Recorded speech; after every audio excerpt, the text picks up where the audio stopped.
ಇಡೀ ವರ್ಲ್ಡಲ್ಲಿ ಟ್ರಾಫಿಕ್ ಸಮಸ್ಯೆಯಲ್ಲಿ ನಮ್ಮ ಬೆಂಗಳೂರು 2ನೇ ಸ್ಥಾನದಲ್ಲಿದೆ ಅಂತೆ. ಇದಕ್ಕೆಲ್ಲ ಕಾರಣ ಯಾರು ಹಂಗಾದ್ರೆ? ಬೈಕ್ ಟ್ಯಾಕ್ಸಿ ರೈಡರ್ಸ್ ಆಗಿರ್ಬೋದು, ಇಲ್ಲ ಡೆಲಿವರಿ ಬಾಯ್ಸ್ ಆಗಿರ್ಬೋದು, 100-200 ರೂಪಾಯಿ ಇನ್ಸೆಂಟಿವ್ಗೋಸ್ಕರ ಎಲ್ಲಿ ಬೇಕಲ್ಲಿ ಗಾಡಿ ಪಾರ್ಕ್ ಮಾಡ್ತಾರೆ. ಅರ್ಜೆಂಟಿಗೆ ಫುಡ್ ಎತ್ಕೊಂಬರೋಣ, ಇಲ್ಲ ಡೆಲಿವರಿ ಮಾಡೋಣ ಅಂತವ. ಆ ಒಂದು ನಿಮಿಷದಲ್ಲಿ ಯಾರು ಪೊಲೀಸ್ ಫೋಟೋ ಹೊಡೆದು ಕೇಸ್ ಹಾಕಿದ್ರೆ 1,000 ಫೈನ್ ನಿಮ್ಮ ಗಾಡಿಗೆ ಬೀಳುತ್ತೆ. ಅದಕ್ಕೋಸ್ಕರ ತುಂಬಾ ಹುಷಾರಾಗಿ ಡ್ಯೂಟಿ ಮಾಡಿ. ಈ ಒಂದು ಹೊಸ ಟ್ರಾಫಿಕ್ ರೂಲ್ಸ್ಗಳನ್ನ ನೀವು ಫಾಲೋ ಮಾಡಿಲ್ಲ ಅಂದ್ರೆ, ಯಾರೆಲ್ಲ ಆಟೋ ಡ್ರೈವರ್ಸ್ ಆಗಿರ್ಬೋದು, ಡೆಲಿವರಿ ಬಾಯ್ಸ್ ಆಗಿರ್ಬೋದು, ಬೈಕ್ ಟ್ಯಾಕ್ಸಿ ರೈಡರ್ಸ್ ಆಗಿರ್ಬೋದು, ಈ ರೂಲ್ಸ್ನ ಫಾಲೋ ಮಾಡಿಲ್ಲ ಅಂದ್ರೆ ನಿಮ್ಮ DL ಪರ್ಮನೆಂಟ್ ಕ್ಯಾನ್ಸಲ್ ಆಗುತ್ತೆ, ನಿಮ್ಮ ಗಾಡಿ ಸೀಸ್ ಆಗುತ್ತೆ. 100 ರೂಪಾಯಿ ಇನ್ಸೆಂಟಿವ್ ಕವರ್ ಮಾಡಕ್ ಹೋಗಿ delivery boys traffic rules break ಮಾಡಿದ್ರೆ ಇನ್ ಮುಂದೆ 1000 ರೂಪಾಯಿ ಫೈನ್ ಕಟ್ತೀರಾ? ಇದೆಲ್ಲ ಬೇಡಾದ್ರೆ ಕೇರ್ಫುಲ್ ಆಗಿ ಗಾಡಿ ಓಡಿಸಿ. ಎಲ್ಲಾ ಕಡೆ ಕ್ಯಾಮ್ರಾ ಫಿಟ್ ಮಾಡ್ತಾ ಇದಾರೆ. ನೀವೇನಾದ್ರು ಸಿಗ್ನಲ್ ಜಂಪ್ ಮಾಡಿ ಟ್ರಾಫಿಕ್ ರೂಲ್ಸ್ ಬ್ರೇಕ್ ಮಾಡಿದ್ರೆ ಆಟೋಮೆಟಿಕ್ ಆಗಿ ನಿಮಗೆ ಕೇಸ್ ಬೀಳುತ್ತೆ, ನಿಮ್ಮ ಮೊಬೈಲಿಗೆ ಮೆಸೇಜ್ ಬರುತ್ತೆ. Hi friends, welcome back to Arasikere Haran YouTube channel. ಇವಾಗ RTO ಅಧಿಕಾರಿಗಳು ಒಂದು ಬೈಕ್ ಟ್ಯಾಕ್ಸಿ ರೈಡರ್ಸ್ಗಾಗಿರ್ಬೋದು, ಇಲ್ಲ ಡೆಲಿವರಿ ಫೀಲ್ಡ್ಗಾಗಿರ್ಬೋದು, ಆಟೋ ಡ್ರೈವರ್ಸ್ಗಾಗಿರ್ಬೋದು, ಹೊಸದಾಗಿ ಒಂದು ಖಡಕ್ ರೂಲ್ಸ್ನ ಜಾರಿ ಮಾಡ್ತಾ ಇದ್ದಾರೆ. ಏನಕ್ಕಪ್ಪ ಅಂದರೆ, ಈಗ ಬೆಂಗಳೂರು ಇಡೀ ವರ್ಲ್ಡಲ್ಲಿ ಟ್ರಾಫಿಕ್ ಸಮಸ್ಯೆಯಲ್ಲಿ 2ನೇ ಸ್ಥಾನದಲ್ಲಿದೆ. ಹಿಂಗಾಗಿ ಇದರಿಂದ ಟ್ರಾಫಿಕ್ ಸಮಸ್ಯೆ ಅತಿ ಹೆಚ್ಚಾಗ್ತಾ ಇದೆ. ಬೆಂಗಳೂರಲ್ಲಿ 1 ಕಿಲೋಮೀಟರ್ ಚಲಿಸಬೇಕಂದ್ರೆ 5ರಿಂದ 10 ನಿಮಿಷ ಟೈಮ್ ತಗೊತಾ ಇದೆ. ಇನ್ನು 10 ಕಿಲೋಮೀಟರ್ 20 ಕಿಲೋಮೀಟರ್ ಜರ್ನಿ ಮಾಡಬೇಕಂದ್ರೆ 1 ಅವರ್ ಮ್ಯಾಕ್ಸಿಮಮ್ ಮೇಲೆ ಟೈಮ್ ತಗೊತಾ ಇದೆ. ಇದರಿಂದ ಏನಾಗ್ತಿದೆ, ಜನಗಳಿಗೆ ಆಫೀಸ್ಗೆ ಹೋಗೋಕ್ಕಾಗಿರ್ಬೋದು, ಆಫೀಸಿಂದ ಮನೆಗೆ ಬರೋಕ್ಕೆ, ಇಲ್ಲ ಮತ್ತೊಂದು ಎಲ್ಲೋ ಬೇರೆ ಕಡೆ ಹೋಗಿ ಬರೋಕ್ಕೆ ತುಂಬ ಸಮಸ್ಯೆ ಆಗ್ತಾ ಇದೆ. ಇದಕ್ಕೆಲ್ಲ ಕಾರಣ ಗೊತ್ತಿರಬೇಕು. ಕೆಲವೊಂದು ವೆಹಿಕಲ್ಗಳು ಎಲ್ಲ ಅಂದ್ರಲ್ಲೇ ನೋ ಪಾರ್ಕಿಂಗ್ ಅಲ್ಲಿ ನಿಲ್ಲಿಸ್ಬಿಡ್ತಾ ಇದ್ರು, ಮತ್ತೆ ಎಲ್ಲಿ ಬೇಕಲ್ಲಿ ಯೂಟರ್ನ್ ಒನ್ ವೇಲ್ ಎಲ್ಲ ಬರ್ತಾ ಇದ್ರು, ಯೂಟರ್ನ್ ಜಾಗದಾಗೆಲ್ಲ ಯೂಟರ್ನ್ ಮಾಡ್ತಾ ಇದ್ರು. ಇದರಿಂದ ಟ್ರಾಫಿಕ್ ಸಮಸ್ಯೆ ಜಾಸ್ತಿ ಆಗ್ತಾ ಇತ್ತು. ಹಂಗಾಗಿ ಇದೆಲ್ಲ ಯಾರು ಜಾಸ್ತಿ ಮಾಡ್ತಾ ಇದ್ರು ಅಂತ ಅವರೇ ಕೂಡ ಹೇಳಿದ್ರು, ನಾವು ಹೇಳ್ತಾ ಇಲ್ಲ. ಕೆಲವೊಂದು ಆಟೋಗಳು ಇಲ್ಲಿ ನೋ ಪಾರ್ಕಿಂಗ್ ಜಾಗದಾಗೆಲ್ಲ ನಿಲ್ಲಿಸ್ಕೊಂಡು ನಿಂತ್ಕೊಂಡ್ಬಿಡ್ತಾರೆ. ಯಾವ್ದಾದ್ರು ಒಂದು ಮಾಲ್ ಹತ್ರ ಇರ್ಬೋದು, ಲೈನ ನಿಲ್ಲಿಸ್ಕೊಂಡ್ಬಿಡ್ತಾರೆ, ಅಲ್ಲಿ ಪಾರ್ಕಿಂಗ್ ಇರಲ್ಲ. ಇನ್ನು ಅದು ಬಿಟ್ಟರೆ ಎಲ್ಲರೂ ರೈಲ್ವೆ ಸ್ಟೇಷನಲ್ಲಿ, ಬಸ್ ಸ್ಟಾಪ್ಗಳಲ್ಲಿ ಇಲ್ಲಿ ಬೇಕಲ್ಲಿ ನಿಲ್ಲಿಸ್ಕೊಂಡ್ಬಿಟ್ಟು ಏನಾಗ್ತಾ ಇತ್ತು, ಈ ಟ್ರಾಫಿಕ್ ಸಮಸ್ಯೆ ಜಾಸ್ತಿ ಆಗ್ತಾ ಇತ್ತು. ಹೋಗ್ತಕ್ಕಂಥ ವೆಹಿಕಲ್ಸ್ಗೆಲ್ಲ ಅಡೆತಡೆ ಆಗ್ತಾ ಇತ್ತು. ಸಡನ್ ಅಂತ ನಮ್ಮ ಎಲ್ಲೋ ನಿಲ್ಲಿಸ್ಕೊಂಡ್ರೆ ಕಸ್ಟಮರ್ ಹಾಕೊಂಡು ರೈಟಿಗೆ ಬಂದ್ಬಿಡೋದು, ಮತ್ತೆ ಅಲ್ಲೇ ನಿಲ್ಲಿಸ್ಕೊಳ್ಳೋದು. ಇದರಿಂದ ಟ್ರಾಫಿಕ್ ಸಮಸ್ಯೆ ಜಾಸ್ತಿ ಆಗ್ತಾ ಇದೆ. ಮತ್ತೆ ಹಂಗೆ ನಮ್ಮ ಡೆಲಿವರಿ ಬಾಯ್ಸ್ ಆಗಿರ್ಬೋದು, ಇವರು ಅಷ್ಟೇ ಸ್ವಲ್ಪ 1 ಕಿಲೋಮೀಟರ್ ಶಾರ್ಟ್ ಕಟ್ ಹುಡ್ಕೋಕ್ಕೋಸ್ಕರ ಏನು ಮಾಡ್ತಾ ಇದ್ರು, ಸಡನ್ ಅಂತ ಎಲ್ಲಿ ಬೇಕಲ್ಲಿ ಒನ್ ವೇಲ್ ನುಗ್ತಾ ಇದ್ರು, ಎಲ್ಲಿ ಬೇಕಲ್ಲಿ ಯೂಟರ್ನ್ ಮಾಡ್ತಾ ಇದ್ರು. ಇದರಿಂದ ಏನಾಗ್ತಾ ಇತ್ತು, ಟ್ರಾಫಿಕ್ ಸಮಸ್ಯೆನೂ ಆಗ್ತಾ ಇತ್ತು, ಕೆಲವೊಂದು ಆಕ್ಸಿಡೆಂಟ್ ಕೂಡ ಆಗಿದಾವೆ. ಈ ಎಲ್ಲ ಕಾರಣಗಳು. ಹಂಗಾಗಿ ಇವೆಲ್ಲ ಕಂಟ್ರೋಲ್ ಮಾಡೋಕ್ಕೋಸ್ಕರ ಇವಾಗ RTO ಅಧಿಕಾರಿಗಳು ಖಡಕ್ ರೂಲ್ಸ್ ಜಾರಿ ಮಾಡ್ತಾ ಇದ್ದಾರೆ. ಮತ್ತೆ ಇದೊಂದೇ ಕಾರಣ ಅಲ್ಲ, ಇವತ್ತು ಬೆಂಗಳೂರಲ್ಲಿ ಆಫೀಸ್ ಟೈಮಲ್ಲಿ ಲಕ್ಷಾಂತರ ವೆಹಿಕಲ್ಸ್ ಓಡಾಡ್ತಾ ಇದ್ದಾವೆ. ಬೆಳಿಗ್ಗೆ ಏನು ಪೀಕ್ ಅವರ್ ಇರುತ್ತಲ್ವಾ, 8ರಿಂದ 11 ಗಂಟೆ. ಹಂಗಾಗಿ ಈ ಟೈಮಲ್ಲಿ ಟ್ರಾಫಿಕ್ ಹೆವಿ ಆಗ್ತಾ ಇದೆ. ಪ್ರತಿಯೊಬ್ಬರದ್ದು ಕಂಪ್ಲೇಂಟ್ ಜಾಸ್ತಿ ಆಗ್ತಿದೆ. ಬೆಂಗಳೂರಲ್ಲಿ ಇಡೀ ವರ್ಲ್ಡಲ್ಲೇ ಟ್ರಾಫಿಕ್ಕಲ್ಲಿ ಬೆಂಗಳೂರು 2ನೇ ಸ್ಥಾನ ಪಡೆದಿದೆ ಅಂದರೆ ಲೆಕ್ಕ ಹಾಕಿ ಯಾವ ರೇಂಜ್ಗೆ ಇರಬೇಕು ಇವತ್ತಿನ ಬೆಂಗಳೂರು ಟ್ರಾಫಿಕ್ಕು.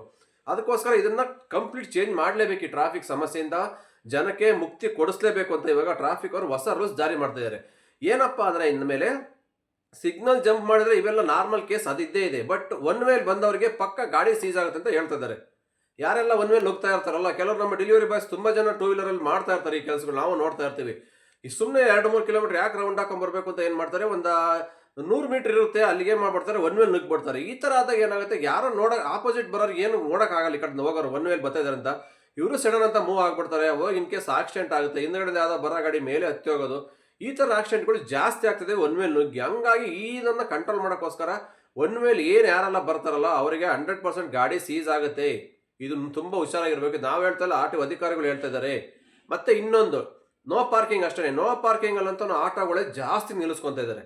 ಇದು ನಾವು ನೋಡಿರ್ಬೇಕು, ಆಲ್ಮೋಸ್ಟ್ ಎಲ್ಲರೂ ನೋಡಿರ್ತಾರೆ. ಇವತ್ತು ಒಂದು ಮಾಲ್ ಅಂದರೆ ಮಾಲ್ಗಳ ಮುಂದೆ ಲೈನಲ್ಲಿ ನಿಲ್ಲಿಸಿರ್ತಾರೆ, ಅಲ್ಲಿ ಪಾರ್ಕಿಂಗ್ ಏನಿಲ್ಲ. ಆಕ್ಚುಲಿ ಪಕ್ಕದಲ್ಲೇ ಬೋರ್ಡು ಕೂಡ ಇರುತ್ತೆ ನೋ ಪಾರ್ಕಿಂಗು, ಬಟ್ ಅಲ್ಲಿ ವೆಹಿಕಲ್ಸ್ ಲೈನ್ ನಿಂತಿರ್ತವೆ. ಇದರಿಂದ ಟ್ರಾಫಿಕ್ ಸಮಸ್ಯೆ ಜಾಸ್ತಿ ಆಗ್ತದೆ. ಅದು ಮೈನ್ ರೋಡ್ಗಳಲ್ಲಿ ನಿಲ್ಲಿಸಿರೋದ್ರಿಂದ ಏನಾಗ್ತದೆ, ಹೆವಿ ವೆಹಿಕಲ್ಸ್ ಓಡಾಡ್ತಕ್ಕಂಥ ಸಮಯ ಬೆಳಗ್ಗೆ ಏನೋ ಆಫೀಸ್ ಟೈಮಲ್ಲಿ, ಇಂಥ ಟೈಮಲ್ಲಿ ಮಾಲ್ಗಳ ಮುಂದೆ, ರೈಲ್ವೆ ಸ್ಟೇಷನ್ ಮುಂದೆ, ಬಸ್ ಸ್ಟಾಪ್ಗಳ ಮುಂದೆ ಅತಿ ಹೆಚ್ಚಾಗಿ ಆಟೋಗಳು ನಿಂತ್ಕೊಳ್ತಕ್ಕಂಥ ಕಾರಣದಿಂದ ಟ್ರಾಫಿಕ್ ಸಮಸ್ಯೆ ಜಾಸ್ತಿ ಆಗ್ತದೆ. ಇದನ್ನೆಲ್ಲ ಕಂಟ್ರೋಲ್ ಮಾಡಬೇಕು. ಹಂಗಾಗಿ ಇನ್ನು ಮುಂದೆ ಎಲ್ಲಿ ನೋ ಪಾರ್ಕಿಂಗ್ ನಿಲ್ಲಿಸ್ತಾರಲ್ಲ ಇವರಿಗೆಲ್ಲ ಫೈನ್ ಕೂಡ ಜಾಸ್ತಿ ಬೀಳುತ್ತೆ. ಇನ್ನು ಒನ್ ವೇಲ್ ನುಗ್ಗೋರಿಗೆ, ಸಿಗ್ನಲ್ ಜಂಪ್ ಮಾಡೋರಿಗೆ, ಮತ್ತು ಇನ್ನು ಎಸ್ಪೆಷಲಿ ಡ್ರಿಂಕ್ ಆ್ಯಂಡ್ ಡ್ರೈವ್ ಮಾಡಿ ಬಂದರೆ ನಿಮ್ಮ DL ಪರ್ಮನೆಂಟ್ ಕ್ಯಾನ್ಸಲ್. ಯಾಕೆಂದರೆ ಕಳೆದ ವರ್ಷ ಡ್ರಿಂಕ್ ಆ್ಯಂಡ್ ಡ್ರೈವ್ ಮಾಡಿ ಸಿಗಾಕೊಂಡು DL ಕ್ಯಾನ್ಸಲ್ ಆಗಿರ್ತಕ್ಕಂಥ ಸಂಖ್ಯೆ ಸುಮಾರು 12,500 DL ಕ್ಯಾನ್ಸಲ್ ಆಗಿದೆ. ಡ್ರಿಂಕ್ ಆ್ಯಂಡ್ ಡ್ರೈವ್ ಬರೀ ಬೈಕ್ ಅಂತ ಎಲ್ಲ, ಬೈಕು, ಆಟೋ, ಕಾರು, ಇನ್ನು ಮತ್ತೊಂದು ಎಲ್ಲ ಥರ ವೆಹಿಕಲ್ಸಲ್ಲಿ. ಹಂಗಾಗಿ ಏನು ಹೇಳ್ತದೆ, ಇನ್ನು ಮುಂದೆ ಡ್ರಿಂಕ್ ಆ್ಯಂಡ್ ಡ್ರೈವ್ ಮಾಡ್ಕೊಂಡು ಹೋಗೋದಾಗಲಿ, ಒನ್ ವೇಲ್ ನುಗ್ಗೋದಾಗಲಿ, ಇನ್ನು ಟ್ರಾಫಿಕ್ ರೂಲ್ಸ್ಗಳನ್ನ ಬ್ರೇಕ್ ಮಾಡಿ ಯಾರೆಲ್ಲ ಹೋಗ್ತಾರೆ ಇವರಿಗೆಲ್ಲ ಇನ್ನು ಫೈನು ಕೂಡ ಜಾಸ್ತಿ, ಆ್ಯಂಡ್ ಗಾಡಿ ಸೀಸ್ ಆಗುತ್ತೆ, ನಿಮ್ಮ DL ಕ್ಯಾನ್ಸಲ್ ಆಗುತ್ತೆ. ಅದಕ್ಕೋಸ್ಕರ ಇನ್ನು ಮುಂದೆ ಕೇರ್ಫುಲ್ಲಾಗಿ ನೀವು ಓಡಾಡಬೇಕಾಗುತ್ತೆ. ಬೈಕ್ ಟ್ಯಾಕ್ಸಿ ರೈಡರ್ಸ್ ಆಗಿರ್ಬೋದು, ಆಟೋ ಡ್ರೈವರ್ಸ್ ಯಾರೇ ಆಗ್ಬೋದು. ಅದಕ್ಕೋಸ್ಕರ ಎಲ್ಲಿ ಬೇಕಲ್ಲಿ ನುಗ್ಗೋದನ್ನ ಕಂಟ್ರೋಲ್ ಮಾಡಿ. ಪರವಾಗಿಲ್ಲ, 1 ಕಿಲೋಮೀಟರ್ ಎಕ್ಸ್ಟ್ರಾ ಆದರೂ ಪರವಾಗಿಲ್ಲ, ರೌಂಡ್ ಹಾಕ್ಕೊಂಡೇ ಬನ್ನಿ. ಏನಿದೆ ಟ್ರಾಫಿಕ್ ರೂಲ್ಸ್ ಅದನ್ನು ಫಾಲೋ ಮಾಡಿ.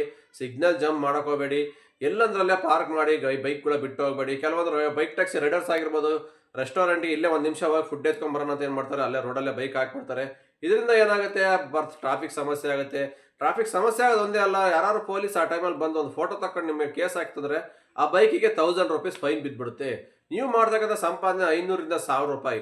ಒಂದು ನಿಮಿಷದಲ್ಲಿ ನೀವು ಮಾಡ್ತಕ್ಕಂಥ ಎಡವಟ್ಟಿಂದ ನಿಮಗೆ ಬೀಳ್ತಕ್ಕಂಥ ಫೈನ್ ಎಷ್ಟು, 1000. ಆ 1000 ಫೈನ್ ಕಟ್ಟಬೇಕಂದ್ರೆ ನೀವು ಒಂದಿನ 2 ದಿನ ಅರ್ನ್ ಮಾಡಬೇಕಾಗುತ್ತೆ, ಮತ್ತೆ ಕಷ್ಟ ಬೀಳ್ಬೇಕಾಗುತ್ತೆ ದುಡ್ಡಿಲಿ. ಅದಕ್ಕೋಸ್ಕರ ಇವೆಲ್ಲ ಆಗಬಾರ್ದು ಅಂದರೆ ಟ್ರಾಫಿಕ್ ರೂಲ್ಸ್ನ ಫಾಲೋ ಮಾಡಿ. ಇನ್ನು ಮುಂದೆ ಎಲ್ಲಿ ಬೇಕಲ್ಲಿ ಗಾಡಿ ನಿಲ್ಲಿಸೋಗ್ಬೇಡಿ. ಎಲ್ಲಿ ಪಾರ್ಕಿಂಗ್ ಇದೆ ಅಲ್ಲೇ ಗಾಡಿ ಪಾರ್ಕ್ ಮಾಡ್ಕೊಳ್ಳಿ. 5 ನಿಮಿಷ ಲೇಟ್ ಆದ್ರೂ ಪರವಾಗಿಲ್ಲ, ನೀವು ಆರಾಮಾಗಿ ಹೋಗಿ ಫುಡ್ ಎತ್ಕೊಂಬನ್ನಿ, ಆಮೇಲೆ ಗಾಡಿ ತಗೊಂಡೋಗಿ. ಅರ್ಜೆಂಟಿಗೆ ನೀವೆಲ್ಲ ಹೋಟೆಲ್ ಮುಂದೆನೇ ಬೈಕ್ ನಿಲ್ಲಿಸ್ಬಿಟ್ಟು ಹೋಗಿ ಫುಡ್ ಎತ್ಕೊಂಡು ಬರೋದೊಳಗೆ ಯಾರು ಒಂದು ಟ್ರಾಫಿಕ್ ಪೊಲೀಸ್ ಬಂದು ನಿಮ್ಮ ಗಾಡಿಗೆ ಫೈನ್ ಹಾಕಿರೋದ್ರೆ ಮುಗ್ದೋಯ್ತು. 2 ದಿನ ಸಂಪಾದನೆ ಮಾಡೋದು ನೀವು ಹಾಗೆ ಫೈನ್ ಕಟ್ಟಬೇಕಾಗತ್ತೆ. ಇವೆಲ್ಲ ಬೇಡ ಅಂದರೆ ಅದಕ್ಕೋಸ್ಕರ ಹೇಳ್ತಾ ಇರೋದು, ಇಲ್ಲಿ ಟ್ರಾಫಿಕ್ ರೂಲ್ಸ್ನ ಫಾಲೋ ಮಾಡ್ಕೊಂಡು ಎಲ್ಲಿ ಪಾರ್ಕಿಂಗ್ ಇದೆ ಅಲ್ಲೇ ನಿಲ್ಲಿಸ್ಕೊಳ್ಳಿ. ಆಟೋ ಡ್ರೈವರ್ಸು ಆಗಿರ್ಬೋದು, ಅವ್ರಿಗೂ ಕೂಡ ಅಷ್ಟೇ ಹೇಳ್ತಾ ಇದೀವಿ. ತುಂಬ ಜನ ಇವತ್ತು ಎಲ್ಲನಲ್ಲೇ ಆಟೋಗಳು ನಿಲ್ಲಿಸ್ಕೊಂಡು ನಿಂತಿರ್ತಾರೆ, ಒನ್ ವೇಲೆಲ್ಲ ಬರ್ತಾ ಇರ್ತಾರೆ, ಅವರು ಕೂಡ ಅರ್ಜೆಂಟ್ ಹೋಗ್ಬೇಕಂತ. ಇದೆಲ್ಲ ಮಾಡೋದ್ರಿಂದ ಪ್ರಾಬ್ಲಮ್ಮು ನಿಮಗೆ, ಇನ್ಯಾರಿಗೂ ಏನಲ್ಲ. ಯಾಕಂದರೆ ಫೈನ್ ಕಟ್ಟೋರು ನೀವೇ, ನಿಮ್ಮದೇ DL ಕ್ಯಾನ್ಸಲ್ ಆಗುತ್ತೆ. ನೀವು ಮಾಡೋದು ಇವಾಗ ಸಂಪಾದನೆ ನೀವೇ ಹೇಳ್ತಾ ಇದ್ದೀರಿ, ಇವಾಗೆಲ್ಲ 500 ರೂಪಾಯಿ ಸಂಪಾದನೆ ಆಗ್ತಾ ಇಲ್ಲ ಆ ಬೈಕ್ ಟ್ಯಾಕ್ಸಿ ಬಂದಿರೋದ್ರಿಂದ. ಹಂಗಾಗಿ ಏನು ನಮ್ಮ ಹೊಟ್ಟೆ ಮೇಲೆ ಹೊಡಿತಾ ಇದ್ದಾರೆ ಅಂತೀರಾ. ಇನ್ನು ಇದೆಲ್ಲ ಟ್ರಾಫಿಕ್ ರೂಲ್ಸ್ನೆಲ್ಲ ಫಾಲೋ ಮಾಡ್ದಲ್ಲೇ ಎಲ್ಲಿ ಬೇಕಲ್ಲಿ ನುಗ್ಗಿ ಎಲ್ಲಿ ಬೇಕಲ್ಲೇ ಪಾರ್ಕಿಂಗ್ ಮಾಡಿದ್ರೆ ನೀವು ಕೂಡ ದಂಡ ತೆತ್ತಬೇಕಾಗತ್ತೆ. ಯಾಕೆಂದರೆ ಒಂದು ದಿನಕ್ಕೆ ನಿಮಗಲ್ಲ ನೋ ಪಾರ್ಕಿಂಗ್ ಅಂದರೆ ಗೊತ್ತಿರಬೇಕು. ಬೈಕಿಗೆ 1000 ರೂಪೀಸು, ಆಟೋಕ್ಕೆ ಎಷ್ಟಿದೆ ಅಂತ ನಮಗೆ ಗೊತ್ತಿಲ್ಲ, ಬಟ್ ನಿಮಗೆ ಗೊತ್ತಿರಬೇಕು. ಹಾಗಾಗಿ ಒನ್ ವೇ ಆಟೋಗೆ ಸಿಗ್ನಲ್ ಜಂಪು ಇವಕ್ಕೆಲ್ಲ ಫೈನ್ ಕಟ್ಕೊಂಡು ಕೂತ್ಕೊಂಡ್ರೆ ನೀವು ಸಂಪಾದನೆ ಮಾಡೋದು ಅಲ್ಲೇ ಕಟ್ಟಬೇಕಾಗತ್ತೆ. ಬರೀ ಟ್ರಾಫಿಕ್ ರೂಲ್ಸ್ ಬ್ರೇಕ್ ಮಾಡ್ತಿರಲ್ಲ, ಇವಕ್ಕೆ ಫೈನ್ ಕಟ್ಕೊಂಡು ಇರಬೇಕಾಗತ್ತೆ. ಹಾಗಾಗಿ ನಿಮ್ಮ ಫ್ಯಾಮಿಲಿಗೆ ಏನು ಮೇಂಟೈನ್ ಮಾಡ್ತೀರಾ, ಎಲ್ಲಿಂದ ಸೊಲ್ಯೂಷನ್ ತಂದು ಹಾಕ್ತೀರಾ, ಇವೆಲ್ಲ ಸಮಸ್ಯೆ ಆಗಬಾರ್ದು ಅಂದರೆ ಇನ್ನು ಮುಂದೆ ಟ್ರಾಫಿಕ್ ರೂಲ್ಸ್ನ ಕಡಕ್ಕಾಗೆ ಫಾಲೋ ಮಾಡಿ. ಫಾಲೋ ಮಾಡಿಲ್ಲ ಅಂದರೆ ಪ್ರಾಬ್ಲಮ್ ನಿಮಗೇನೆ, ಇದು ಯಾರಿಗೂ ಅಲ್ಲ. ಇದಕ್ಕೆಲ್ಲ ಕಾರಣ ಏನಪ್ಪ ಅಂದರೆ ಗೊತ್ತಿರಬೇಕು, ಆಕ್ಸಿಡೆಂಟ್ಗಳು ಜಾಸ್ತಿ ಆಗ್ತಾಯಿದ್ದಾವೆ, ಟ್ರಾಫಿಕ್ ಸಮಸ್ಯೆ ಜಾಸ್ತಿ ಆಗ್ತಾ ಇದೆ. ಇದೆಲ್ಲ ಕಂಟ್ರೋಲ್ ಮಾಡಬೇಕು ಅಂದರೆ ಈ ರೂಲ್ಸ್ನ ಫಾಲೋ ಮಾಡಲೇಬೇಕು. ಹಂಗಾಗಿ ಇನ್ನು ಪ್ರತಿಯೊಂದು ಏರಿಯಾಗಳನ್ನು, ಪ್ರತಿಯೊಂದು ಸಿಗ್ನಲನ್ನು ಕ್ಯಾಮ್ರಾ ಕೂಡ ಫಿಟ್ ಮಾಡ್ತಾ ಇದ್ದಾರೆ. ಆಲ್ರೆಡಿ ಇದೆಲ್ಲ ತುಂಬ ದಿವಸದಿಂದ ನಡೀತಾ ಇದೆ. ಇನ್ನು ಕೆಲವೊಂದು ಸಿಗ್ನಲ್ಗಳು ಕೂಡ ಆಗ್ತಾ ಇಲ್ಲ. ಇನ್ನು ಪ್ರತಿಯೊಂದು ಸಿಗ್ನಲ್ ಕ್ಯಾಮ್ರಾಗಳು ಬರ್ತವೆ. ನೀವೆಲ್ಲಿ ಸಿಗ್ನಲ್ ಜಂಪ್ ಮಾಡ್ತೀರಾ, ಎಲ್ಲಿ ಒನ್ ವೇಲ್ ಬರ್ತೀರಾ, ಅದು ಆಟೋ ಕ್ಯಾಪ್ಚರ್ ಆಟೋಮೆಟಿಕ್ ಆಗಿ ನೀವು ಯಾವ ಒಂದು ಮೊಬೈಲ್ ನಂಬರ್ ರಿಜಿಸ್ಟರ್ ಆಗಿರುತ್ತೋ ಆ ನಂಬರಿಗೆ ಮೆಸೇಜ್ ಬಂದುಬಿಡುತ್ತೆ. ಸಿಗ್ನಲ್ ಜಂಪ್ ಆಗಿರ್ಬೋದು, ಇಲ್ಲ ನೋ ಪಾರ್ಕಿಂಗು, ಇಲ್ಲ ಒನ್ ವೇಲಿ ಯಾವುದೇ ಆದ್ರೂ ಸುಮ್ಮನೆ ಆಟೋಮೆಟಿಕ್ ಬರುತ್ತೆ, ಫೈನ್ ಕೂಡ ಬೀಳುತ್ತೆ. ಫೈನ್ ಕಟ್ಟಲೇಬೇಕು. ಕೇಸ್ ಬಿತ್ತಂದ್ರೆ ನೀವು ಇವತ್ತಲ್ಲ ನಾಳೆ ಕಟ್ಟಲೇಬೇಕಾಗತ್ತೆ. ಎಷ್ಟು ದಿವಸ ತಲೆ ಮಾಸ್ಕೊಂಡು ಆಡ್ತೀರಾ, ಇಲ್ಲಿ ನೋಟಿಸ್ ಕಳಿಸಿದ ಮೇಲೆ ಕಟ್ಟಲೇಬೇಕಾಗತ್ತೆ. ಇಲ್ಲ ನೀವು ಎಲ್ಲರೂ ಒಂದು ಜಾಗದಲ್ಲಿ ಪೊಲೀಸ್ ಹಿಡಿದ್ರೆ ನಿಮ್ಮ ಗಾಡಿ ಚೆಕ್ ಮಾಡಿದ್ರೆ ನಂಬರ್ ಪ್ಲೇಟ್ ಕೇಸ್ ಇತ್ತಂದರೆ ಕೇಸ್ ಫೈನ್ ಕಟ್ಟೋವರೆಗೂ ನಿಮ್ಮ ಗಾಡಿ ಕೂಡ ಬಿಡಲ್ಲ, ಅಲ್ಲೂ ಸೀಸ್ ಮಾಡ್ತಾರೆ. ಹಂಗಾಗಿ ಇವೆಲ್ಲ ಪ್ರಾಬ್ಲಮ್ ಬೇಡ. ನಾವು ಆರಾಮಾಗಿ ಸೇಫಾಗಿ ಡ್ಯೂಟಿ ಮಾಡಬೇಕಾದ್ರೆ 100 ರೂಪಾಯಿ ಸಂಪಾದನೆ ಕಮ್ಮಿ ಆದರೂ ಪರವಾಗಿಲ್ಲ, ಒಂದು ದಿನಕ್ಕೆ ರೂಲ್ಸ್ನ ಫಾಲೋ ಮಾಡಿ, ಟ್ರಾಫಿಕ್ ರೂಲ್ಸ್ ಫಾಲೋ ಮಾಡ್ಕೊಂಡು ಡ್ಯೂಟಿ ಮಾಡಿದರೆ ಯಾವುದೇ ಥರ ಫೈನ್ ಬೀಳಲ್ಲ, ಪ್ರಾಬ್ಲಮ್ಮು ಆಗಲ್ಲ. ಇವೆಲ್ಲ ಪ್ರಾಬ್ಲಮ್ ಮಾಡ್ಕೊಳೋದೇ ನೀವೇ. ಅರ್ಜೆಂಟಾಗಿ ಆ ಥರ ಬಿದ್ದು ಓಡಾಡ್ತಿರಲ್ವ, ಎಲ್ಲೋ ಒಂದು ಆರ್ಡರ್ ಡೆಲಿವರಿ ಮಾಡಬೇಕು, ಈ ಆರ್ಡರ್ ಡೆಲಿವರಿ ಆಗಿಲ್ಲ ಅಂದರೆ ಟಾರ್ಗೆಟ್ ಕಂಪ್ಲೀಟ್ ಆಗಲ್ಲ, ಇನ್ಸೆಂಟಿವ್ ಸಿಕ್ಕಲ್ಲ ಅಂತ ಏನು ಮಾಡ್ತಾರೆ, ಅರ್ಜೆಂಟ್ ಒನ್ ಮೇಲೆ ಜಂಪ್ ಮಾಡೋದು, ಇಲ್ಲ ಸಿಗ್ನಲ್ ಜಂಪ್ ಮಾಡೋದು, ಯೂಟರ್ನ ಇರಲ್ಲ ಅಲ್ಲಿ ಯೂಟರ್ನ್ ಮಾಡೋದು. ಇಂಥ ಟೈಮಲ್ಲಿ ಅರ್ಜೆಂಟ್ 100 ರೂಪಾಯಿ ಇನ್ಸೆಂಟಿವ್ಗೋಸ್ಕರ ನೀವು 1000 ಫೈನ್ ಕಟ್ತಕ್ಕಂಥ ಸಾಧ್ಯತೆ ಜಾಸ್ತಿ ಇದೆ ಡೆಲಿವರಿ ಬಾಯ್ಸ್ಗೋಸ್ಕರ.